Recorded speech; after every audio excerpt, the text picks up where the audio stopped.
Hello and welcome to the Doctor Who show. Sorry, I'm Dave. I'm Rob. And this is our hot take on series RTD 2, Gatwa 2, whatever we're calling this, episode 2, Lux. Rob, we've just watched it seconds ago. Yeah, we put it on as soon as this episode went out, which is a bit rare for us. Sometimes we wait 10 minutes, 15 minutes, even half an hour. But today we had it on straight away.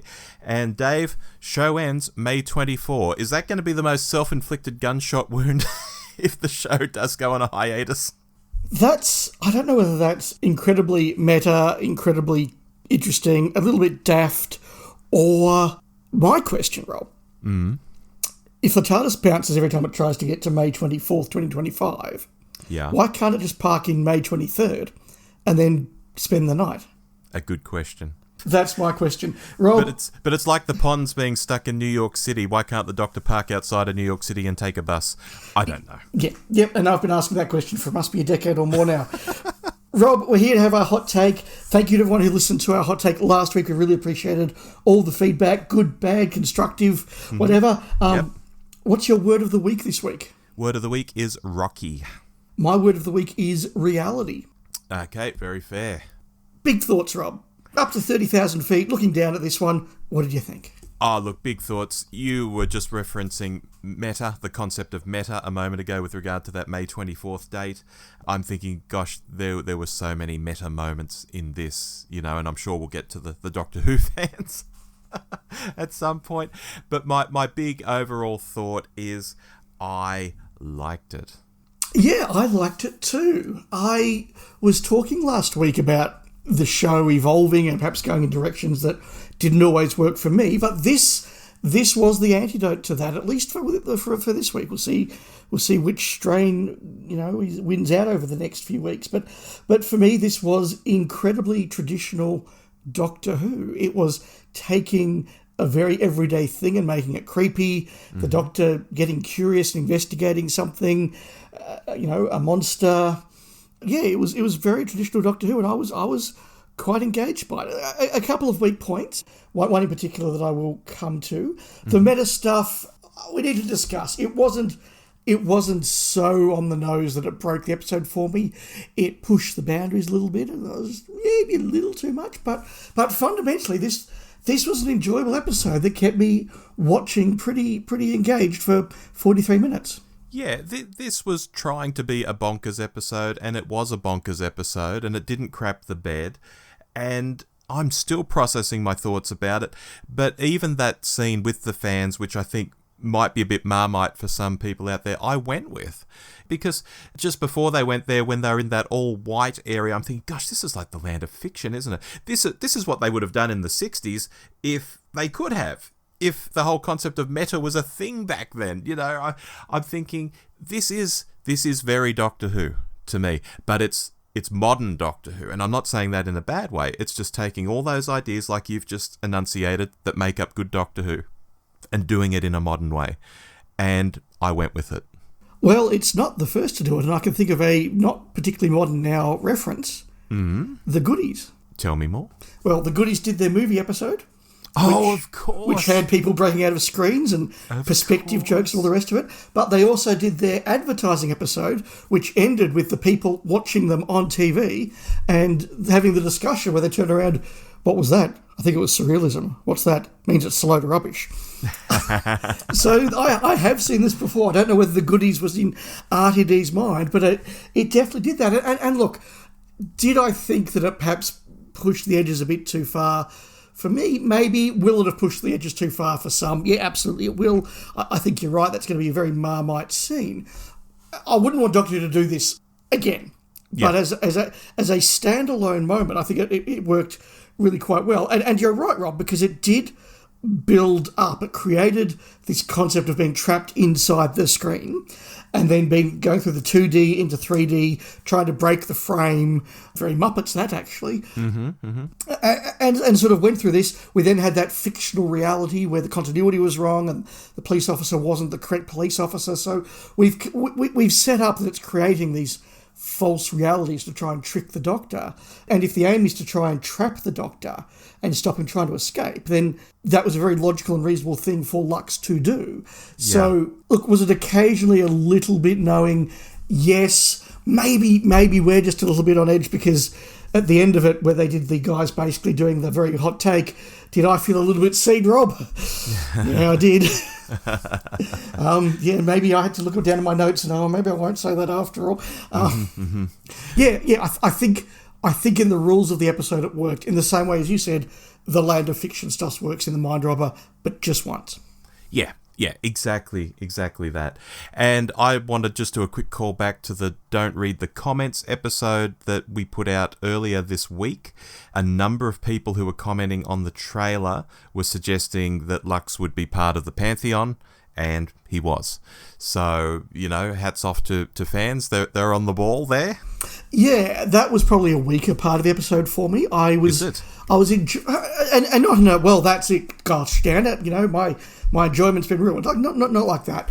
But in what I was sort of enjoying as a very interesting original standalone episode, and suddenly it's like, no, we've got to link back to this thing from this episode that I didn't really sort of engage all that much with, particularly when the words came down at the front. And, it says Harbinger. Ha ha ha. I just thought, not again.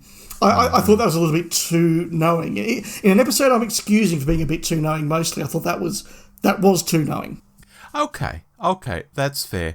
I just got the sense, particularly when they did the flashbacks, like you're the guy who did this, and then you did this, and then you did this, all these literal flashbacks to stuff that's happened in Gatwa's era. I thought, okay, it's just trying to tie all of this together over these two seasons. Yeah, look, I appreciate what it's trying to do. I just don't need the show to do that. Even though that's an arc, and you like arcs in other shows, Dave. I think RTD does very clumsy arcs. Okay. And this is shaping up to be a very clumsy arc. I don't want to dwell on this because it wasn't something that took me out of the episode. Mm-hmm. It wasn't something that spoiled the episode for me. So I'm not going to dwell. It was just a moment of sort of like, oh, we're doing this again. We've got an anagram again. We've got a word or a word play. Oh, we're sort of linking. Okay. And I just thought, in the middle of me being really quite engrossed and engaged by the differences of this episode and how original it was, to sort of go, oh yeah, it's all linked back to that stuff. Matt, it was just a moment of, do we need to? Mm-hmm. But again, it was a moment, and I don't want to dwell any further than that. Okay. A little note I made here. This episode followed on from the previous episode in much the way that many Hartnell episodes do and Davison episodes do. The Doctor's literally in the clothes from the previous episode. It's 5 minutes later, perhaps. That's a bit different for modern Doctor Who. Yeah, it definitely was. And that creates a number of interesting things. Certainly the fact that the Doctor has heard what Belinda said last time and is genuinely trying to get her back is definitely a positive thing to see the character do. Is he more interested in just finding out what's going on with the TARDIS than he is about getting Belinda back? Maybe. That again could be interesting, and his motivations are there. It does mean we get another use of the Goodies quick change cabinet. So another Goodies reference in there. Maybe it's not coincidence after all. Mm-hmm. Mm-hmm. Yeah, quite possibly. But yes, that is interesting. Maybe this is all going to be one very long story that ends with them getting to the final episode on that date. Yeah. I made a note too around the start that everything was feeling very relaxed. And I didn't think the music quite suited. Later on, the music started to really suit things. That sort of pastiche of 50s type soundtrack scores. But at first I thought, this episode feels a bit slow. Like, I know what they're trying to do in this opening scene. These people are watching the film, the guy's going to come out, and things are going to kick off. But it took its time getting there. We had the nuclear or the atomic test sort of stuff, and I guess that's because they wanted to call back to it later when Lux was quite interested in the atomic age and all of that. But it just felt it moved along very slowly, and then they went to the cafe and they were having a chat. It wasn't very pacey at the start, Dave, and I was maybe wanting it to be a little pacier, or even for that music to be a little scarier and just sort of start setting the mood. As I say, it changed later on, and even the music I came to really like. But initially I thought, I'm not sure this is quite working. And I can see what they're trying to go for. I'm not sure they're landing it, though. Oh, I totally disagree. I was Okay. really captured by that first 10 minutes or so. I thought that, unusually for the show, it took its time to really build the tension. In fact, I actually thought this is not classic callback, but RTD1 callback. This felt very like a 2006, 2007 sort of an episode. Okay, so you agree that it was slow And and it was taking its time. But you liked it, whereas I was more, I want this to sort of kick on. I wouldn't use the word slow because Okay. that's a loaded term that I think has some pejorative connotations. I at no point was I sitting there going, this is slow. I was sitting there going, this is building the tension and the interest really, really nicely. Okay. And I liked the way that it took the time because you know something bad's going to happen, and the way it was directed was really, really good. It took the time to make things a little bit creepier, a little bit weirder, and then ratchet up, then become scarier. Then for the doctor to slowly work out what's going on, that something's wrong, the clues to be there. I like the mood shift from, oh my God, we're in 1952 America to, and we have segregation. And just that sense of, yeah, okay, this is not the big happy thing. This is again ratcheting up the tension and meeting the mother, and I just felt that this was very well paced. You could characterise it as slow, but I didn't find it a problem. Did you think the mother had betrayed them when she appeared with that cop? I mean, I doubt anyone out there was going to notice the police uniform, but the sense of, hang on, this woman was being really nice in the cafe and holding the doctor's hand. There was nothing was signposted that she might be a bit shifty. Did that scene feel weird to you, or were you more, oh my God, she's betrayed them? What? No, I got it from the second it started. Okay. It is a metatextual cliche that if you're trapped in an alternate reality that's pretending to be this reality, your first attempt to escape doesn't work. Like that is just baked into pop culture. So I knew the first attempt to escape wasn't going to work. And yeah, as you say, like the moment the mother started acting out of character was just not remotely convincing. I think if you wanted to do that, you had to show a little bit of darkness to her the first time around. Like maybe a sort of a sense of... That's what I mean, some signposting. Yeah, maybe a sense of, I'm willing to talk to a black man about this, but I'm not going to touch a black man. If there'd just been a moment like that... Or she flinches when he touches her or something. Yeah, something like that just makes you go, okay, maybe she's not as perfect a lovely character as we thought she was. Mm-hmm. But because she was set up to be a good person, and we were using segregation there as a character litmus test that you pass or fail, and she had passed the litmus test set to be a good person in this narrative. Therefore, it was not convincing that she suddenly was a wicked person. So, but as I say, I had in my mind the cliche of the first time you tried, it never worked. So, no, that didn't work for me, and I was glad it was called out when it did. In fact, let me say, Rob, I think that all of the moments in this that could have outstayed their welcome were quite well timed. I thought the two-dimensional part was a nice, like, oh, wow, that's a bit different. Had it been 5 or 10 minutes, I think I would have got quite tired of it, and I don't think it would have worked. But it was just long enough to go, oh, that's a bit different and interesting. And now they're exploring it. Oh, and now they're out. Yeah, I got thinking about that because, again, to go back to don't read the comments, a person was talking about, I hope that animation bit is half an hour of the episode. And I was thinking to myself, oh, God, no, I don't think it should be. And, yeah, it wasn't. Yeah, and look, again, there are going to be people out there that thought this could have definitely been half an hour and really liked it. I was sort of waiting for it to go all sort of yellow submarine. Well, I've got a hole in my pocket. Look at that Ringo. I thought that was a shame. But yeah, I just thought these are really cool ideas that just as you're going, oh, that's been interesting and different, it's moved on, so you never get tired of it. That was a clever decision to make. I enjoyed the dialogue there because it almost felt like Shooty was taking the piss, and I thought, oh, how are they playing this? And then he's like, oh, my brain is two-dimensional too, which instantly explained why they were talking like that. Yeah, and I liked those sort of witticisms about being a two-dimensional character literally as well as narratively. I thought that was actually quite a clever reference. Not all of the references were quite clever. I thought that was quite a clever one. But another possible antecedent for this episode I thought of there was one of my favourite movies, which is Pleasantville, where Tobey Maguire and Reese Witherspoon's characters are transported into a 1950s black and white sitcom, and they become themselves black and white, or the characters become black and white, but as each character starts to become a real functioning three-dimensional person, they become colour. And it really reminded me of that. So, again, I don't know if that was a deliberate antecedent, but it was a nice reference, particularly given the 1950s chat. Rob, we've danced around it a little bit. What were your thoughts about Doctor Who becoming a fictional show complete with Doctor Who fans who like the episode Blink?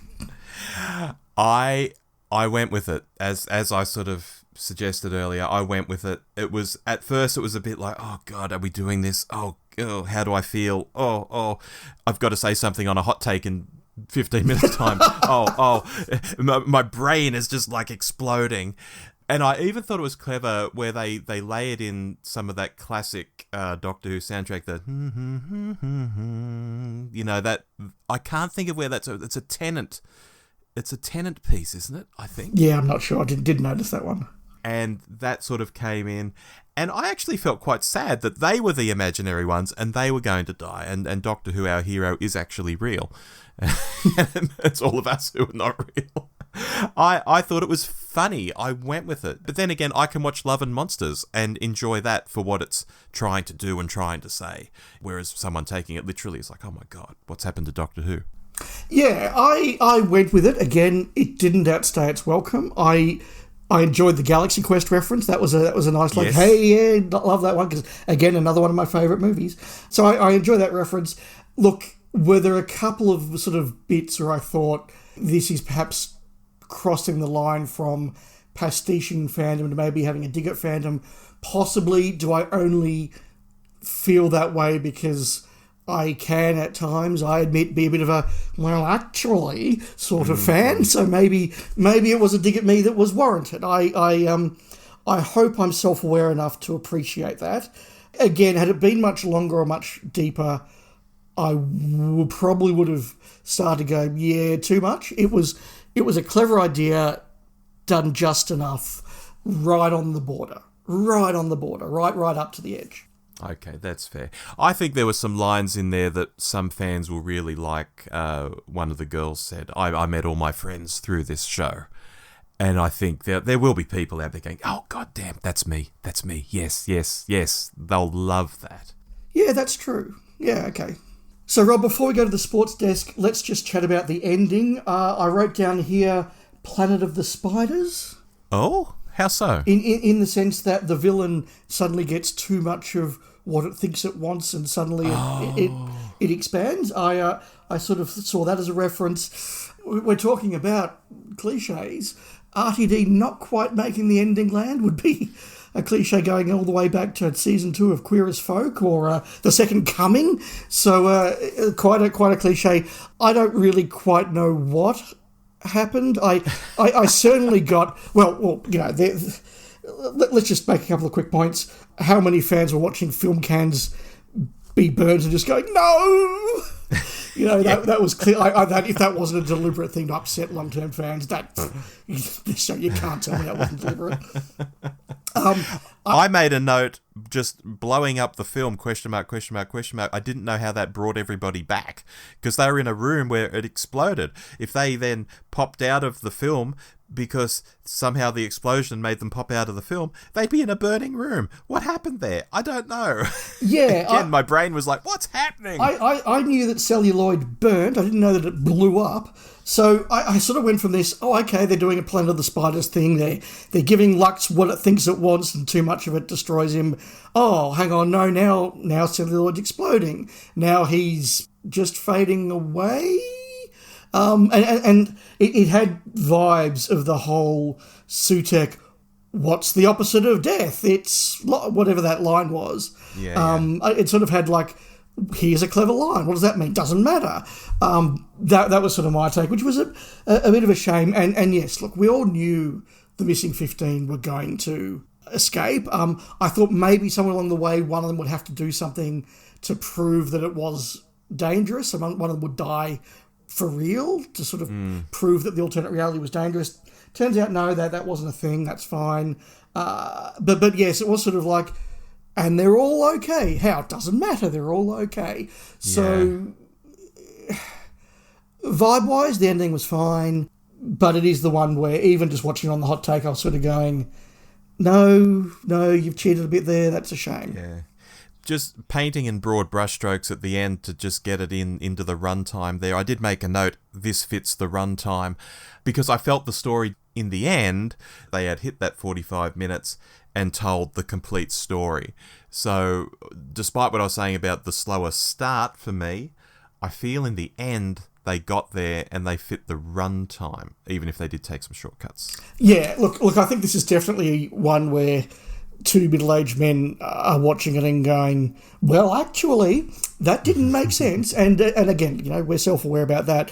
A casual viewer would have just gone, at a beginning, a middle, and an end. It was fun. It was enjoyable. Yeah, who cares? So, look, I get that.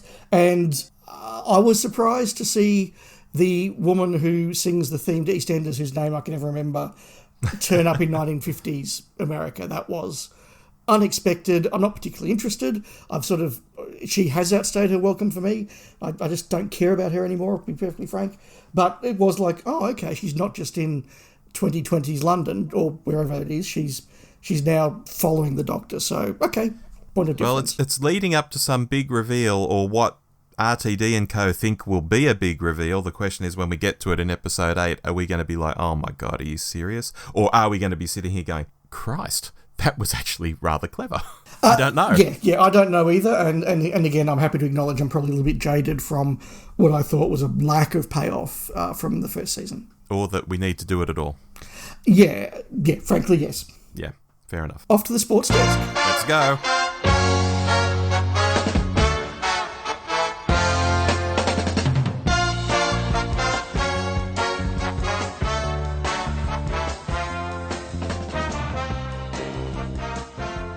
Rob, we're here to do the sports desk. Word of the week, play of the week, foul of the week, and player of the week. Rob, your word of the week, what was it all about? My word of the week, Dave, was Rocky. And I'm thinking of Rocky Horror. And I'm thinking of us and fandom and everyone out there awaiting this episode with anticipation. And I'm happy to say that anticipation was mostly paid off. Yeah, that makes sense. My word of the week was reality, partly because obviously this episode played with reality. It played with the sense of things that we think are not reality becoming reality and things that we think of being reality playing part of the texture, but also because of the way I thought this handled the situation that they found themselves in really, really well. I do have a romantic love of the 1950s, including 1950s America. I love the haircuts and the music and the movies and the clothes, and I have moments of sort of thinking, wouldn't it have been lovely to grow up, in that sort of an age rather than the age we're already in, and very nostalgic. And this played up to that. I'm going, yeah, we've got, diners and cinemas, and it's all lovely. And then we just came back to reality. And we were pointed out that those times were not always as good as we remember them to be. And, the reality that if I had grown up in those times, I probably would have had a very miserable time. So I did actually think that for an episode that played with reality in a number of ways, injecting that reality into the romantic nostalgia was a really effective thing. Yeah, no, I hear you on that. Good one. I'm going to keep going with my play of the week, and I'm going to give that to the cold open. I walked into this one being a bit unsure about last week's episode, not entirely convinced where I am with the shooty Gatwa Doctor, but that cold open absolutely grabbed me. I thought, this is classic Doctor Who. This is tense. This is taking its time to build it up. We're in the 1950s of America. It's creepy. It's getting bigger. And the title smashing. I've thought, that is everything I want in a cold open. And that was an example where the cold open did set the tone and grabbed me sufficiently enough to keep me going through the ups and downs of the rest of the episode. Very good. My play of the week, Dave, we've touched on this. it's some of the dialogue in this was very witty and very clever, and the one I jotted down in my notes was when Ring-a-Ding is dragging himself up the stairs because his little legs are so short, and he's like, I should have learned perspective. Although I think I just did Krusty the Clown then, so apologies everyone. But that's an example of the kind of funny line that was just thrown out here, there, and everywhere in this episode. And I was like, that was good. That was a good one. You know, I'm actually surprised. I was sitting up and taking notice. Very, very fair. Keep going with your foul of the week, please, Rob. Funnily enough, based on what I just said, the dialogue in places was kind of hokey, particularly, I think, when they were trying to evoke how those 1950s people would talk. You know, like the kid in the diner, the woman in the diner particularly. I was thinking, this isn't quite working. Even the projectionist in some scenes, I could sense they were trying to have them speak a bit differently, and ambition is great. You know, okay, you're trying to get them speaking like 1950s people, but it didn't quite ring true for me in places. And look, when that's my only foul of the week, you know this was a pretty good episode. Yeah, there was just a little bit of sort of, you know, gosh darn it, gee willikers, that, but I thought it was okay. Yeah. My foul of the week, I've already mentioned, it was the words coming off and spelling Harbinger. I'm just sick of these word plays. There's absolutely no reason for it. It's not needed. It makes me feel patronised. Fortunately, it was only a 4-second moment and I got past it really quickly, but just don't need it, sick of it, done with it. Okay. My player of the week, I'm giving to whoever did the visual effects. Okay. Because they looked fantastic. It sold Mr. whatever his name was. Ring-a-Ding, thank you. It sold Mr. Ring-a-Ding as a real thing. It did the 2D work with the Doctor and Belinda really well. It looked spectacular. So, look, maybe I sort of should split it between the whole back of the camera team, the director, the production, the lighting, the visual effects. But whoever's responsible for the visual part of that could have been really, really wrong and completely fouled the episode. But they got it really, really right. And I think that deserves to be the player of the week. What about yours, Rob? Snap. I wrote FX Gurus on my piece of paper here, and yeah, they were doing 2D animation. They were doing 2D animation mixed with live action. They were doing 3D animation. They were doing a sort of a hybrid of the two. All sorts of different stuff, and it all looked really good, really convincing. And for once, I thought, I can see the money on the screen, which was a big complaint during season 1 that we couldn't see it. Even to rewind one episode, I could see a bit of money on the screen, but I could also see a lot of green screen on the screen, whereas this was a real location that they were augmenting with this animation. And I thought, this just works. This looks beautiful. I love this. Great. Well done, FX Gurus. Yes, and speaking of green screen work, hats off to Shooty and Verada for the way they were able to act against a cartoon character that clearly wasn't there. Yeah. Oh, look, we didn't even get to how Shooty was initially fascinated by him. He wasn't even sinister. You know, Shooty was down on the ground like, oh, you're made of light. Like, this is... It wasn't Tennant-esque, but it's something that I could imagine the Tennant Doctor having done as well. You know, like, oh, you're lovely, you are, you know. Yeah, that was really good. I'm glad you brought that up, Rob, because in the first part of the episode, there was a certain amount of, particularly in the Tardis scenes, the Gatwa Doctor doing that very modern Doctor that I spoke about last time I was not enjoying. But yes, his interest and his genuine engagement with Mr. Ring-a-Ding, I felt was very Pertwee-ish. So that was a very good Doctorish moment that he's good to counter some of the negative stuff that I've seen from Shooty's Doctor. So a lot of positives from me, Rob. On my grading on a curve for this series alone, I can't not give it an A because there were really only minor gripes with this and I enjoyed it. Yeah, my grading based on my flag in the sand last week, which was a 6 out of 10, this is an 8. Yeah, there you go. Yeah, I'm really happy with this. Yeah, I probably enjoyed this one an ounce more than you. Yeah, look, a positive. Yeah, good stuff. And next week we seem to have some sort of space adventure, which I like. Yeah, it's never a bad thing. No, but we will discuss that next week.